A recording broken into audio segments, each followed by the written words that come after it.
Hi students, welcome back to my channel MD happy. ಆತ್ಮೀಯ ವಿದ್ಯಾರ್ಥಿಗಳೇ, ಈ ಒಂದು ವಿಡಿಯೋದಲ್ಲಿ ಒಂದು 10ನೇ ತರಗತಿ ಇದಿರಲ್ಲ, ಇತಿಹಾಸ ಅಂದ್ರೆ ಸಮಾಜ ವಿಜ್ಞಾನ ವಿಷಯಕ್ಕೆ ಸಂಬಂಧಪಟ್ಟಂತೆ ಇತಿಹಾಸದಲ್ಲಿ ಬರುವಂತಹ ಭಾರತಕ್ಕೆ ಯುರೋಪಿಯನ್ ಆಗಮನ ಈ ಅಧ್ಯಾಯದ ಮೇಲೆ ನಿಮಗೆ LBA ಬೇಸ್ಡ್ ಕ್ವಶನ್ಸ್ ಮತ್ತು ಆನ್ಸರ್ಗಳನ್ನು ತೆಗೆದುಕೊಂಡು ಬಂದಿದ್ದೀನಿ. ಯಾರೆಲ್ಲ 10ನೇ ತರಗತಿ ಅಲ್ಲಿ ಅಭ್ಯಾಸವನ್ನ ಮಾಡ್ತಾ ಇದ್ದೀರಿ ವಿದ್ಯಾರ್ಥಿಗಳಿಗೆ ಈ ವಿಡಿಯೋಗಳನ್ನು ದಯವಿಟ್ಟು ಶೇರ್ ಮಾಡಿ ಅಂತ ಹೇಳ್ತೀನಿ. ನಿಮಗೆ ಇಲ್ಲಿ ಈ ಬಹು ಆಯ್ಕೆ ಪ್ರಶ್ನೆಗಳನ್ನ ಕೊಟ್ಟಿದ್ದೀನಿ, ಜೊತೆಗೆ 1 ಅಂಕದ ಪ್ರಶ್ನೆಗಳನ್ನು ಸಹ ಕೊಟ್ಟಿದ್ದೀನಿ. ಅದರ ಜೊತೆಗೆ ಈ 4 ಅಂಕದ ಮತ್ತು 5 ಅಂಕದ ಮತ್ತು 10 ಅಂಕದ ಪ್ರಶ್ನೆಗೆ ಉತ್ತರಗಳನ್ನು ಸಹ ನಾವು ಈ ಒಂದು ವಿಡಿಯೋದಲ್ಲಿ ನೀಡಿದ್ದೇವೆ.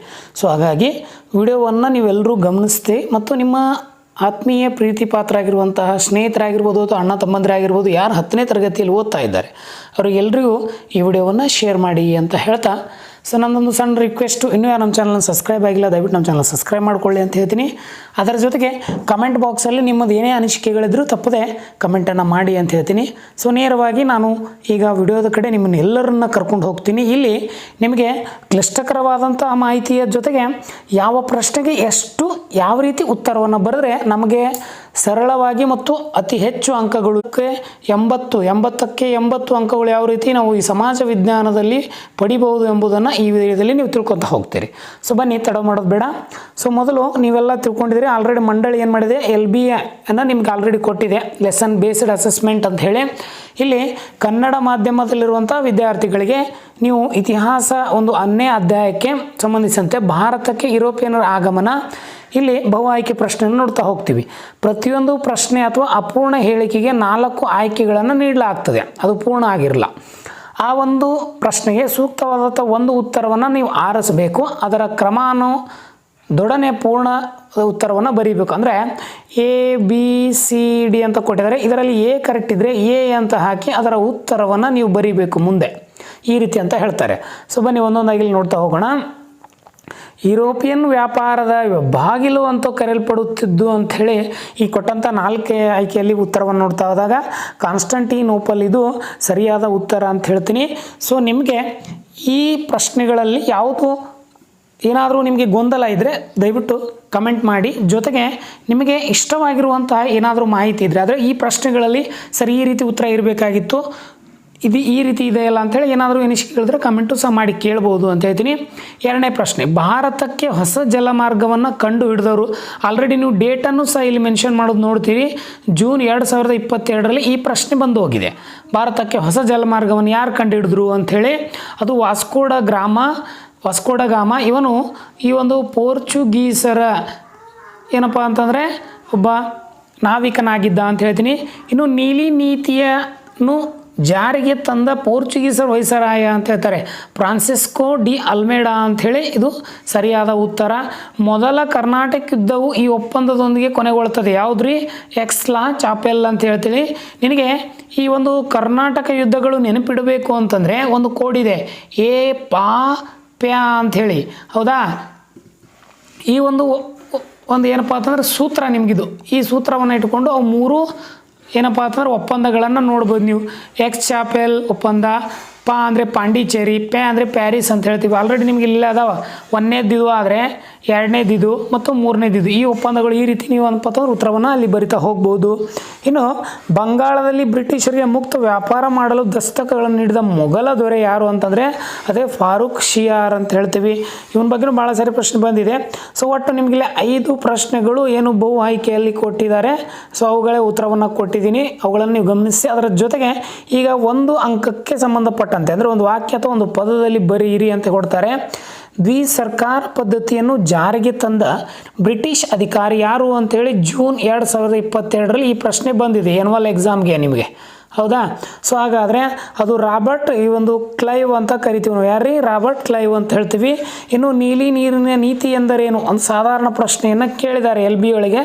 ಸೊ ಅದರ ಅರ್ಥವನ್ನು ನೋಡ್ತಾ ಆದಾಗ ಭೂಮಿಯ ಮೇಲಿನ ಆಧಿಪತ್ಯದ ಬದಲು ಸಮುದ್ರದ ಮೇಲಿನ ಏಕಸ್ವಾಮ್ಯಕ್ಕಾಗಿ ನೌಕಾಸೇನೆಯನ್ನು ಬಲಪಡಿಸುವ ನೀತಿಯೇ ಈ ಒಂದು ನೀಲಿ ನೀರಿನ ನೀತಿ ಅಂತ ಹೇಳ್ತಾರೆ. ಅಂದರೆ ಈ ಒಂದು ಐರೋಪ್ಯ ಕಂಟ್ರಿಯವ್ರು ಏನು ಮಾಡಿದ್ರು ಅಂತಂದರೆ, ನಾವು ಮೊದಲು ರಾಷ್ಟ್ರಗಳನ್ನು ಮತ್ತು ಈ ರಾಜ್ಯಗಳನ್ನು ಗೆದಿಯುವ ಬದಲು ಈ ಸಮುದ್ರವನ್ನು ಗೆದ್ವಿ ಅಂತಂದರೆ ಸರಳವಾಗಿ ಇವುಗಳ ಮೇಲೆ ನಾವು ಆಧಿಪತ್ಯವನ್ನು ಸಾಧಿಸಬಹುದು ಅಂತ ಹೇಳ್ತಾರೆ. ಇನ್ನು ಮುಂದಿನ ಪ್ರಶ್ನೆ ನೋಡ್ತಾ ಹೋಗ್ತೀವಿ. 1453ರಲ್ಲಿ ಕಾನ್ಸ್ಟಂಟಿನೋಪಲ್ ವಶಪಡಿಸಿಕೊಂಡವರು ಯಾರು ಅಂಥೇಳಿ 2022ರಲ್ಲಿ ಕ್ವಶನ್ ಕೇಳಿದ್ದಾರೆ. ಆಟೋಮನ್ ಟರ್ಕರು ಈ ಒಂದು ಕಾನ್ಸ್ಟಂಟಿನೋಪಲನ್ನು ವಶಪಡಿಸಿಕೊಳ್ತಾರೆ. ಭಾರತದಲ್ಲಿ ಪೋರ್ಚುಗೀಸ್ ಸಾಮ್ರಾಜ್ಯದ ನಿಜವಾದ ಸ್ಥಾಪಕ ಯಾರು ಅಂತಂದರೆ ಅಲ್ಫೋನ್ಸೋ ಡಿ ಅಲ್ಬುಕರ್ಕ್ ಅಂತ ಹೇಳ್ತೀವಿ ನಾವು. ಯಾರ್ರೀ? ಡಿ ಅಲ್ಬುಕರ್ಕ್ ಅಂತ ಹೇಳಿ. ಇನ್ನು ಮೂರನೇ ಕರ್ನಾಟಕ ಯುದ್ಧ ಯಾವ ಒಪ್ಪಂದದವನಿಗೆ ಕೊನೆಗೊಂಡಿತ್ತು? ಪ್ಯಾರಿಸ್ ಒಪ್ಪಂದ. ನಿಮ್ಗೆ ಅದೇ ಹೇಳಿದೆ ನಮ್ಗೆ ಪಾಪ್ಯ ಅಂತ ಹೇಳಿ ಇನ್ನೊಂದು ಕೋಡ್ ಇದೆಯಲ್ಲ, ಇದನ್ನ ನೆನಪಿಟ್ಕೊಂಡ್ಬಿಟ್ರೆ ಈ ಕರ್ನಾಟಕ ಯುದ್ಧಗಳು ಎಷ್ಟೇ ಒಪ್ಪಂದ ಕೇಳಿದ್ರಿ ನಿಮ್ಗೆ ಒಂದು ಅಂಕ ಇಲ್ಲಿ ಸಿಕ್ಬಿಡ್ತದೆ. ನೆಕ್ಸ್ಟು ಭಾರತದಲ್ಲಿ ಫ್ರೆಂಚರ ರಾಜಧಾನಿ ಅದು ಪಾಂಡಿಚೇರಿ. ವಾಸ್ಕೋಡಿ ಗಾಮನು ಭಾರತಕ್ಕೆ ಬಂದು ತಲುಪ್ತಾನೆ, ಅದು ಎಲ್ಲಿ ಅಂತ ಪ್ರಶ್ನೆ ಕೇಳ್ತಾರೆ. ಈ ಒಂದು ಕ್ಯಾಲಿಕಟ್ ಇದೆಯಲ್ಲ, ಆ ಕ್ಯಾಲಿಕಟ್ನಲ್ಲಿ ಈ ಕಪ್ಪದಂಥ ಒಂದು ಸ್ಥಳ ಬರ್ತದೆ, ಅಲ್ಲಿ ಬಂದು ತಲುಪ್ತಾನೆ. ಮಾರ್ತಾಂಡ ವರ್ಮನು ಆಳ್ವಿಕೆ ಮಾಡುತ್ತಿದ್ದ ಸಂಸ್ಥಾನದ ಹೆಸರು ಅಂತಂದರೆ ಅದು ವೈನಾಡು ಅಂಥೇಳಿ. ನೀವು ಕಮೆಂಟ್ ಮೂಲಕ ಈ ಒಂದು ವೈನಾಡು ಎಲ್ಲಿ ಬರ್ತದೆ ಅಂಥೇಳಿ ನನಗೆ ಕಮೆಂಟ್ ಮೂಲಕ ಯಾವ ರಾಜ್ಯದಲ್ಲಿ ಈ ಪ್ರಸ್ತುತ ಯಾವ ರಾಜ್ಯದಲ್ಲಿ ಬರ್ತದೆ ಅಂತೇಳಿ ಕಮೆಂಟ್ ಮೂಲಕ ತಿಳಿಸಿ ಅಂತ ಹೇಳ್ತೀನಿ. ಇನ್ನು ನೆಕ್ಸ್ಟು ಪ್ರತಿಯೊಂದಕ್ಕೂ 2 ಅಥವಾ 4 ವಾಕ್ಯಗಳಲ್ಲಿ ಉತ್ತರವನ್ನು ಬರೀರಿ ಅಥವಾ ಅಂಶಗಳಲ್ಲಿ ಉತ್ತರಿಸಿ ಅಂತ ಕೊಡ್ತಾರೆ. ಅಂದರೆ ವಾಕ್ಯದ ರೂಪದಲ್ಲಿ ಬರೋದು ನಡೀತದೆ ಅಥವಾ ಈ ಒಂದು ಪಾಯಿಂಟ್ ರೂಪದಲ್ಲಿ ಬರೋದು ನಡೀತದೆ. ಫಸ್ಟ್ ನೀವು ಉತ್ತರವನ್ನು ಬರೀಬೇಕು. ಭಾರತಕ್ಕೆ ಹೊಸ ಜಲಮಾರ್ಗವನ್ನು ಕಂಡುಹಿಡಿಯಲು ಕಾರಣವಾದ ಪ್ರಮುಖ ಅಂಶಗಳನ್ನು ಚರ್ಚಿಸಿ ಅಥವಾ ವಿವರಿಸಿ. ಸೆಪ್ಟೆಂಬರ್ ತಿಂಗಳು 2022ರಲ್ಲಿ ಈ ಪ್ರಶ್ನೆ ಆಲ್ರೆಡಿ ಬಂದು ಹೋಗಿದೆ. ಹಳೆಯ ಪ್ರಶ್ನೆ ಪತ್ರಿಕೆಯಿಂದ ಸಹ ಬಂದಂಥ ಕ್ವಶನ್ಗಳನ್ನು ನೀವು ಗಮನಿಸ್ತಾ ಹೋಗ್ತೀರಿ. ಇಲ್ಲಿ ನಾನು ಪಾಯಿಂಟ್ಗಳ ಮುಖಾಂತರ ಕೊಟ್ಟಿದ್ದೀನಿ ನೋಡಿರಿ. ಮೊದಲನೇ ಪಾಯಿಂಟ್ ನೀವೆಲ್ಲ ಗಮನಿಸ್ತಾ ಹೋಗಬೇಕು.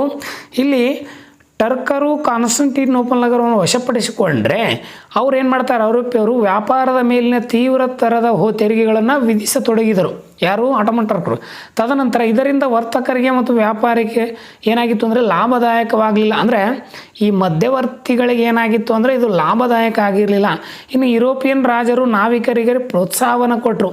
ಇವು ಮೂರನ್ನು ಬಿಟ್ಬಿಡೋಣ ನಾವೀಗ. ಈಗ ಏನು ಮಾಡೋಣ ನಾವು? ನಾವಿಕತೆ ಅಂದರೆ ಈಗ ನಾವು ಈ ಒಂದು ಸಮುದ್ರವನ್ನು ಅಂದರೆ ಸಮುದ್ರ ಮೇಲೆ ಆಧಿಪತ್ಯವನ್ನು ಸ್ಥಾಪನೆ ಮಾಡೋಣ ಅಂತ ಹೇಳ್ತಾರೆ.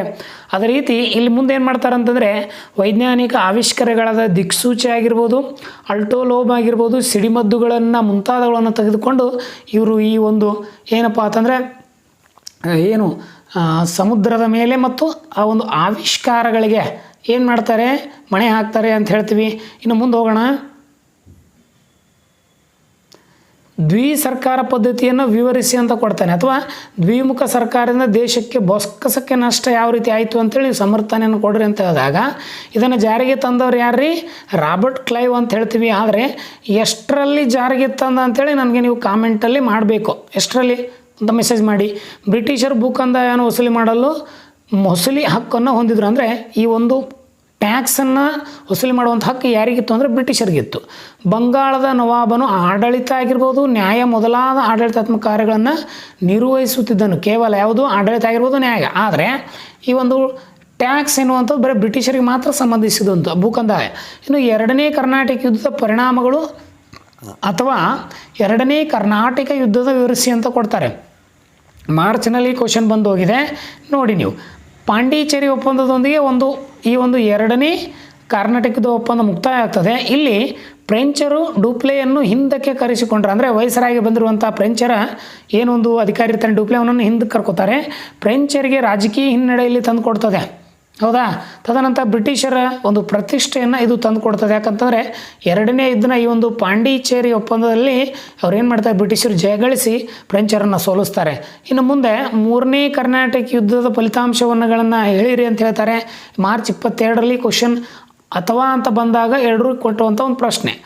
ಸರ್ ಹೈಕೋರ್ಟನು ಫ್ರೆಂಚರನ್ನು ಸೋಲಿಸಿ ಬುಸ್ಸಿಯನ್ನು ಸೆರೆ ಹಿಡಿದನು. ಅಂದರೆ ಆ ವ್ಯಕ್ತಿಯನ್ನು ಸೆರೆ ಹಿಡಿತಾನೆ. ಫ್ರೆಂಚರು ಭಾರತದಲ್ಲಿ ತಮ್ಮ ನೆಲೆಗಳನ್ನು ಕಳೆದುಕೊತಾರೆ.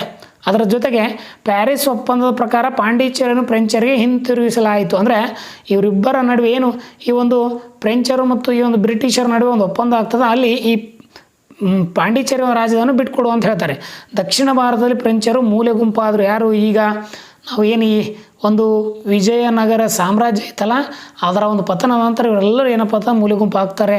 ಇನ್ನು ಮುಂದೆ ನಿಮಗೆ ಬಾಕ್ಸಾರ್ ಕದನದ ಕಾರಣಗಳನ್ನು ತಿಳಿಸಿ ಅಂತೇಳಿ ಏಪ್ರಿಲ್ ಫ್ರೆಶ್ ಕ್ವಶನ್ ನಿಮ್ಗೆ ಮೊನ್ನೆ ಈ ಒಂದು 2025 ಒಂದನೇ ಒಂದು ಪರೀಕ್ಷೆ ಇತ್ತಲ್ಲ ಅಲ್ಲಿ ಕೇಳಿರುವಂಥ ಒಂದು ಪ್ರಶ್ನೆ ಇದು ನೋಡಿರಿ. ಮೀರ್ ಕಾಸಿಂ ಬಂಗಾಳದ ಎಲ್ಲ ವ್ಯಾಪಾರವನ್ನು ಸುಂಕ ಮುಕ್ತಗೊಳಿಸ್ತಾನೆ, ಯಾರಿಗೆ? ಬ್ರಿಟಿಷರಿಗೆ. ತದನಂತರ ಪರಿಣಾಮವಾಗಿ ಬ್ರಿಟಿಷರ ವ್ಯಾಪಾರಕ್ಕೆ ಹೊಡೆತು ಬಿತ್ತು. ನೋಡಿರಿ ಏನು ಮಾಡ್ತಾನೆ ಅಲ್ಲಿ ಎಲ್ಲರಿಗೇನು ಮಾಡ್ತಾನೆ ಅಂತಂದರೆ ಅವನು ಬಂಗಾಳದ ಮೇಲೆ ಇರುವಂಥ ವ್ಯಾಪಾರವನ್ನು ಎಲ್ಲರೂ ಮುಕ್ತವಾಗಿ ನೀವು ವ್ಯಾಪಾರ ಮಾಡ್ಬೋದು ಅಂತ ಹೇಳ್ತಾನೆ. ಆಗ ಬ್ರಿಟಿಷರ ಕೋಪ ಬಂದುಬಿಡ್ತದೆ. ತದನಂತರ ಅದು ಪರಿಣಾಮ ಬೀರ್ತದೆ. ಬ್ರಿಟಿಷರು ಮೀರ್ ಕಾಸಿಂನನ್ನು ಇಳಿಸಿ ಮೀರ್ ಜಾಫರ್ನನ್ನು ನವಾಬನಾಗಿ ಮಾಡ್ತಾರೆ. ನೋಡಿರಿ, ಅವರು ಒಡೆದಾಳುವಂಥ ನೀತಿ ಏನು ಈ ಒಂದು ಒಡೆದು ಆಳುವ ನೀತಿ ಇತ್ತಲ್ಲ ಅದನ್ನು ಬಳಸ್ತಾರೆ. ಮೀರ್ ಕಾಸಿಂ ಬ್ರಿಟಿಷ್ ವಿರುದ್ಧ ಹೋರಾಡಿ ಸಂಘಟನಾತ್ಮಕ ಹೋರಾಟಕ್ಕೆ ಮುಂದಾದನು ಅಂತ ಹೇಳ್ತಾನೆ. ಅದೇ ನಾವು ಬಾಕ್ಸರ್ ಕದನ ಅಂತ ಹೇಳ್ತೀವಿ. ಇನ್ನು ನಿಮಗಿಲ್ಲಿ 3 ಮತ್ತು 4 ಅಂಕದ ಪ್ರಶ್ನೆಗಳನ್ನು ಇಲ್ಲಿ ತೊಗೊಂಬಂದಿದ್ದೀನಿ ನೋಡಿ. ಬಕ್ಸಾರ್ ಕದನವು ಬಂಗಾಳದ ಮೇಲೆ ಬ್ರಿಟಿಷರ ಪ್ರಭುತ್ವ ಸಾಧಿಸುವಂತೆ ಮಾಡಿತು, ಅದು ಹೇಗೆ ಅಂತ ಸಮರ್ಥಿಸಿ, ಅಥವಾ ಬಕ್ಸಾರ್ ಕದನಗಳ ಪರಿಣಾಮಗಳೇನು ಅಂತ ಕೊಡ್ತಾರೆ. 2022, 25, 23, 25, 24 ನೋಡಿ. ಈ ವರ್ಷವೂ ಸಹ ಈ ಪ್ರಶ್ನೆಗಳು ರೈಸ್ ಆಗಿವೆ. 2ನೇ ಶಾ ಆಲಂ ಈಸ್ಟ್ ಇಂಡಿಯಾ ಕಂಪನಿಗೆ ಬಂಗಾಳದ ಮೇಲೆ ದಿವಾನಿ ಹಕ್ಕನ್ನು ಬಿಟ್ಟುಕೊಡ್ತಾನೆ, ಹೌದಾ? ಶಾ ವಾರ್ಷಿಕ 26 ಲಕ್ಷ ರೂಪಾಯಿ ಪಡೆದು ಬಂಗಾಳ ಮೇಲೆ ಹಕ್ಕು ಬಿಟ್ಟು ಕೊಟ್ಟು ಏನಾಗಿಬಿಡ್ತಾನೆ ಅಂದರೆ ಗುಲಾಮ ಆಗಿಬಿಡ್ತಾನೆ. ತದನಂತರ ಔಧನ ನವಾಬ ಕಂಪನಿಗೆ ಯುದ್ಧ ನಷ್ಟ ಪರಿಹಾರವಾಗಿ 50 ಲಕ್ಷ ರೂಪಾಯಿ ಕೊಡಬೇಕಾಯಿತು ನೋಡ್ರಿ. ತದನಂತರ ಮೀರ್ ಜಾಫರ್ನ ಮಗನಿಗೆ ವಿಶ್ರಾಂತಿ ವೇತನವನ್ನು ನೀಡಿದರು. ಬಂಗಾಳದ ಪೂರ್ಣ ಆಡಳಿತವು ಕಂಪನಿಗೆ ಒಳಪಡ್ತದೆ. ರಾಬರ್ಟ್ ಕ್ಲೈವ್ ದ್ವಿಸರ್ಕಾರ ಪದ್ಧತಿಯನ್ನು ಜಾರಿಗೆ ತರ್ತಾನೆ. ಯಾವಾಗ ಅಂಥೇಳಿ ನನಗೆ ಕಮೆಂಟಲ್ಲಿ ನೀವೆಲ್ಲರೂ ತಿಳಿಸಿ ಅಂತ ಹೇಳ್ತೀನಿ. ಇನ್ನು ಪ್ರಮುಖವಾದಂಥ ಇನ್ನೊಂದು ಪ್ರಶ್ನೆ ಇದೆ ನಿಮಗಿಲ್ಲಿ. ಪ್ಲಾಸಿ ಕದನದ ಕಾರಣ ಮತ್ತು ಪರಿಣಾಮಗಳನ್ನು ವಿವರಿಸಿ ಅಂತ ಹೇಳ್ತಾರೆ. ಜೂನ್ 2023ರಲ್ಲಿ ಬಂದಿರುವಂಥ ಪ್ರಶ್ನೆ ಇಂಪಾರ್ಟೆಂಟ್ ಆಗಿರುವಂಥದ್ದು. ಮೊದಲು ಕಾರಣ ಏನು ನೋಡ್ತೀವಿ. ದಸ್ತಕಗಳನ್ನು ದುರುಪಯೋಗ ಮಾಡ್ಕೋತಾರೆ ಬ್ರಿಟಿಷರು. ತದನಂತರ ಅನುಮತಿ ಇಲ್ಲದೆ ಕೋಟೆ ದುರುಸ್ತಿ, ಕಪ್ಪು ಕೋಣೆ ಇವೇನು ಬರ್ತಾವಲ್ಲ ಇವುಗಳನ್ನು ಮಾಡಬಾರ್ದು ಅಂತ ಹೇಳ್ತಾರೆ. ಆದರೆ ರಾಜರುಗಳು ಏನು ಮಾಡ್ತಾರೆ ಅಂತಂದ್ರೆ ಇವನ್ನು ಮಾಡ್ತಾರೆ. ಅಂದರೆ ಬ್ರಿಟಿಷರು ಏನು ದತ್ತಕಗಳನ್ನು ಕೊಟ್ಟಿದ್ರು ಅವುಗಳನ್ನು ರಾಜರು ದುರುಪಯೋಗ ಮಾಡ್ಕೋತಾರೆ. ಅದರಲ್ಲಿ ಅನುಮತಿ ಇಲ್ಲರೆ ತಮ್ಮ ಸುರಕ್ಷಿತ ಕೋಟೆಗಳನ್ನು ಕಟ್ಕೋತಾರೆ. ಅದರಾಗ ಈ ಸಿರಾಜ್ ಉದ್ದೌಲ್ ಏನು ಮಾಡ್ತಾನೆ ಅಂತಂದರೆ ಈ ಒಂದು ಕಪ್ಪು ಕೋಣೆ ದುರಂತವನ್ನು ಮಾಡ್ತಾನೆ. ಎಷ್ಟು ಜನ ಸತ್ರು ಅಂತೇಳಿ ಕಮೆಂಟಲ್ಲಿ ನೀವು ತಿಳಿಸಿ ಅಂತ ಹೇಳ್ತೀನಿ. ಇನ್ನು ಪ್ಲಾಸಿ ಕದನ ಪರಿಣಾಮಗಳು ನೋಡಿದಾಗ ಮೀರ್ ಜಾಫರ್ ಬಂಗಾಳದ ನವಾಬನಾಗ್ತಾನೆ. ಕಂಪನಿಯು ಬಂಗಾಳ ಪ್ರಾಂತದಲ್ಲಿ ವ್ಯಾಪಾರ ನಡೆಸಲು ಅನಿರ್ಬಂಧಿತ ಹಕ್ಕನ್ನು ಪಡಿತಾರೆ. ಯಾವುದೇ ನಿರ್ಬಂಧ ಇಲ್ಲ, ಆರಾಮಾಗಿ ನೀವು ಅಧಿಕಾರವನ್ನು ಅಥವಾ ವ್ಯಾಪಾರವನ್ನು ಮಾಡ್ಬೋದು. ಮೀರ್ ಜಾಫರ್ ಕಂಪನಿ 17 ಕೋಟಿ 70 ಲಕ್ಷ ನೀಡ್ತಾರೆ. ನೋಡ್ರಿ, ಭಾರತೀಯರಲ್ಲದ ಅನೈತಿಕತೆ, ಅಸಂಘಟನೆ ಮತ್ತು ವ್ಯಾಪಾರ ವರ್ಗದ ಲೋಭಿತನವನ್ನು ಪ್ರದರ್ಶಿಸುತ್ತದೆ. ಆವಾಗ ಒಂದು ವೇಳೆ ಅನೈತಿಕತೆ ಇರಲಿಲ್ಲ, ಸಂಘಟನೆ ಇತ್ತು ಅಂತಂದರೆ, ವ್ಯಾಪಾರ ವರ್ಗ ಲೋಭಿತನ ಅಂದರೆ ವಂಚನೆ ಅಥವಾ ಈ ಭ್ರಷ್ಟಾಚಾರವನ್ನು ಮಾಡಲಿಲ್ಲ ಅಂತಂದರೆ ಬ್ರಿಟಿಷರು ಅವತ್ತೇ ನಾವು ಸೋಲಿಸಬಹುದಾಗಿತ್ತು. ಇನ್ನು ಈ ಕೊನೆಯ ಪ್ರಶ್ನೆ 1ನೇ ಅಧ್ಯಾಯಕ್ಕೆ ಸಂಬಂಧಪಟ್ಟಂತೆ ಮಾರ್ತಾಂಡವರ್ಮನು ಡಚ್ಚರನ್ನು ಹೇಗೆ ನಿಯಂತ್ರಿಸಿದನು ಮತ್ತು ಡಚ್ಚರ ವಿರುದ್ಧ ಮಾರ್ತಾಂಡನ ಹೋರಾಟದ ಬಗ್ಗೆ ವಿವರಿಸಿ ಅಂತ ಒಂದು ಪ್ರಶ್ನೆಯನ್ನು ಕೊಟ್ಟಿದ್ದಾರೆ. ಪಾಯಿಂಟ್ಗಳನ್ನು ನೋಡಿ ನೀವೆಲ್ಲರೂ ಇಲ್ಲಿ. 1758ರವರೆಗೆ ವಯನಾಡು ಸಂಸ್ಥಾನ ಆಳಿದಿರುವಂಥ ವ್ಯಕ್ತಿ. ಡಚ್ಚರಿಂದ ತನ್ನ ಸಂಸ್ಥಾನವನ್ನು ರಕ್ಷಿಸ್ತಾನೆ. ರಾಜಧಾನಿಯನ್ನು ತಿರುವನಂತಪುರಂಕ್ಕೆ ಸ್ಥಳಾಂತರವನ್ನು ಮಾಡ್ತಾನೆ. ಕರಿಮೆಣಸಿನ ವ್ಯಾಪಾರದಲ್ಲಿ ಹಿಡಿತ ಸಾಧಿಸಿದ ಡಚ್ಚರನ್ನು ತಡೆಗಟ್ತಾನೆ. ಡಚ್ಚರು ತಿರುವನಂತಪುರ ಮೇಲೆ ಆಕ್ರಮಣ ಮಾಡಿದಾಗ ಡಚ್ಚರ ಕೋಟೆಯನ್ನು ಸೋಲಿಸ್ತಾನೆ. ನೆಡಮಂಗಡ ಮತ್ತು ಕೊಟ್ಟಾಕರಕರ ವ್ಯಾಪಾರ ಕೇಂದ್ರಗಳನ್ನು ವಶಪಡಿಸಿಕೊಂಡನು. 1741ರಲ್ಲಿ ಡಚ್ಚರು ತಿರುವಾಂಕೂರಿನ ಮೇಲೆ ವ್ಯಾಪಾರ ಯುದ್ಧ ಸಾರಿಸ್ತಾರೆ. ಆವಾಗ ಮಾರ್ತಾಂಡವರ್ಮನು ಡಚ್ಚರನ್ನು ಹಿಮ್ಮೆಟ್ಟಿಸ್ತಾನೆ. 1753 ಒಪ್ಪಂದದ ಪ್ರಕಾರ ಡಚ್ಚರು ಸಂಪೂರ್ಣ ಅಧಿಕಾರವನ್ನು ಒಪ್ಪಿಸಿ ಶರಣಾದರು ಅಂಥೇಳಿ ಈ ರೀತಿ ಈ ಒಂದು ಮಾರ್ತಾಂಡವರ್ಮನ ಬಗ್ಗೆ ನೀವೆಲ್ಲರೂ ಬರೀರಿ ಅಂತ ಹೇಳ್ತೀನಿ. ಸೊ ಆತ್ಮೀಯ 10ನೇ ತರಗತಿಯ ವಿದ್ಯಾರ್ಥಿಗಳೇ, ನಿಮಗೆ ಇನ್ನು ನೆಕ್ಸ್ಟು ನಾನು ಏನು ಮಾಡ್ತೀನಿ, ಮತ್ತೊಂದು ವಿಡಿಯೋವನ್ನು ತೆಗೆದುಕೊಂಡು ಬರ್ತೀನಿ. ಅಲ್ಲಿ 2ನೇ ಅಧ್ಯಾಯದ ಬಗ್ಗೆ ಸಂಪೂರ್ಣ ಒಂದು LBA ಬೇಸ್ಡ್ ಆಗಿರುವಂಥ ಕ್ವಶನ್ ಪ್ಲಸ್ ಆನ್ಸರನ್ನು ತೆಗೆದುಕೊಂಡು ಬಂದೀನಿ. ಅತಿ ಹೆಚ್ಚು ನಿಮ್ಮ ಸ್ನೇಹಿತರಿಗೆ ವಿಡಿಯೋಗಳನ್ನು ಶೇರ್ ಮಾಡಿ ಅಂತ ಹೇಳ್ತಾ ಈ ವಿಡಿಯೋವನ್ನು ಇಲ್ಲಿಯೇ ಕೊನೆಗೊಳಿಸ್ತೀನಿ. ಸೊ ಎಲ್ರಿಗೂ ಧನ್ಯವಾದಗಳು. ರಾಧೇ ರಾಧೇಯ.